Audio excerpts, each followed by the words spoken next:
নমস্কার বন্ধুরা, দীপাস কিচেনে আপনাদের সবাইকে স্বাগত। আমি আজকে গাজরের হালুয়া নিয়ে এসেছি।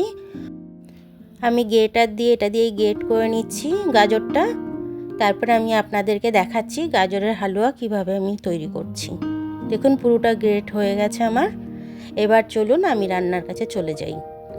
এখানে দেখুন কিশমিশ আছে, কাঠবাদাম আছে, কাজু বাদাম আছে, আর এখানে চিনিটা আমি নিয়ে নিয়েছি। 150 গ্রামের মতো চিনি নিয়ে নিয়েছি। এখানে আমি কড়াই বসিয়ে আমি 1.5 চামচের মতো ঘি নিয়ে নিয়েছি। দেখুন ঘিটা গলে গেছে আমার। আমি এগুলো সব কিছু দিয়ে দিয়েছি। দিয়ে এগুলো আমি ভেজে নিচ্ছি। ভেজে নিয়ে আমি এগুলোকে তুলে নিচ্ছি। তুলে নিয়ে এবার এটার মধ্যে আমি তেজপাতা দেব। তেজপাতা দিয়ে এর মধ্যে আমি গাজরগুলো দিয়ে দেবো।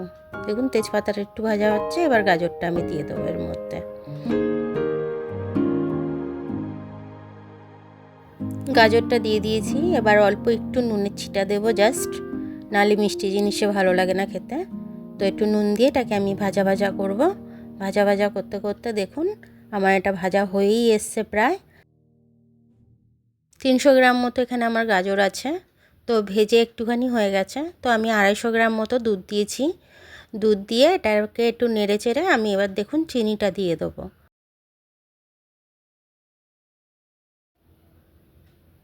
এবার চিনিটা দিয়ে দিয়ে একটু নাড়বো আমি।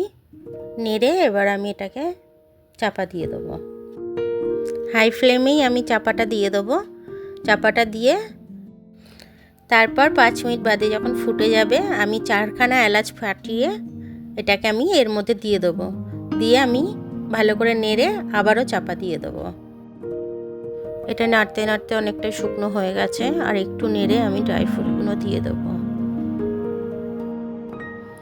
ড্রাই ফ্রুটগুলো দিয়ে দিলাম। এবার এটাকে আমি আরেকটু নাড়বো। নাড়তে নাড়তে আরেকটু শুকিয়ে যাবে। তারপরে আমি এটাকে নামিয়ে নেব। দেখুন এটা এতটা শুকিয়ে এসছে, কালারটা কি সুন্দর এসছে। এবার আমি এটাকে নামিয়ে নেব। গাজরের হালুয়াটা যখন বানাচ্ছিলাম আমাদের ঘরে খুব সুন্দর একটা গন্ধ ছাড়ছিল। তো আপনারাও এটা বানিয়ে দেখতে পারেন, বানিয়ে খাবেন, খুব সুন্দর লাগবে। এবং আপনাদের যদি এটা ভালো লাগে তাহলে লাইক, সাবস্ক্রাইব আর কমেন্টটা করে জানাবেন কেমন লাগলো। ফেসবুক থেকে দেখলে লাইক আর ফলোটা করে দেবেন। আর ভিডিওটা দেখার জন্য অনেক অনেক ধন্যবাদ। কালকে আমি আবার নতুন ভিডিও নিয়ে আপনাদের সামনে হাজির হব। আসছি।